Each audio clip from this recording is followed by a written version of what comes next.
Hello friends, all-rounder रुपालीमध्ये तुमचे खूप खूप स्वागत आहे. आज क्रिस्पी फ्रेंच फ्राईज बनवणार आहे. मी इथे 2 मोठे बटाटे घेतलेले आहे. त्याची साल काढून घेतलेली आहे. बटाट्याच्या दोन्ही समोरच्या बाजू आणि बाजूच्या दोन्ही बाजू मी कापून घेणार आहे. मधोमध मी असे मोठे मोठे काप करून घेणार आहे. सगळे बटाटे मी आता असेच कापून घेणार आहे.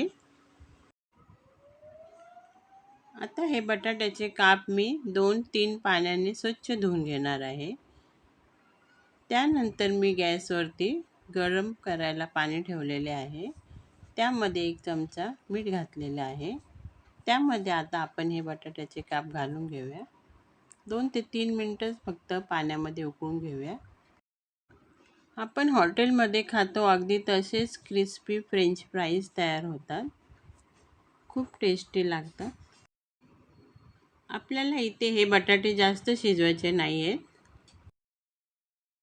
मी इथे बाउलमध्ये थंड पाणी घेतलेले आहे. त्यामध्ये आता हे बटाट्याचे काप आपण काढून घेऊया. इथे आता मी एका कपड्यावरती टिश्यू पेपर टाकलेला आहे. त्यावरती मी हे बटाट्याचे काप घालणार आहे. आता हे बटाट्याचे काप आपण व्यवस्थित कोरडे करून घेऊया. त्यावरती मी आता टिश्यू पेपरने पुसून घेत आहे. एकदम कोरडे करून घेऊया आपण हे बटाट्याचे काप.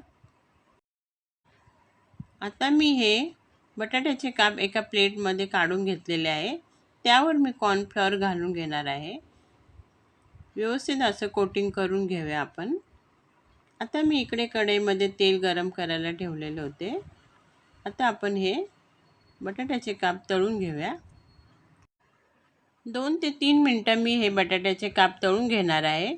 त्यानंतर हे काढून घेतल्यानंतर मी परत हे बटाट्याचे काप तळून घेणार आहे. आता हे बटाट्याचे काप पूर्णपणे थंड झाल्यानंतर मी परत एकदा हे बटाट्याचे काप तळून घेणार आहे. त्यामुळे काय होतं, बटाटे एकदम क्रिस्पी होतात, आतून मऊ आणि बाहेरून क्रिस्पी लागतात. हे सगळं करायला थोडा वेळ लागतो, परंतु आपण जेव्हा घरी बनवतो तेव्हा आनंदच खूप वेगळा असतो.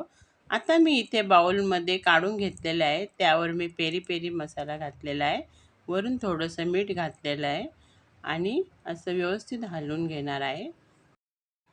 कधीही आपल्याला इच्छा झाली तर आपण असं घरी बनवून मेयोनीज किंवा केचप बरोबर खाऊ शकतो.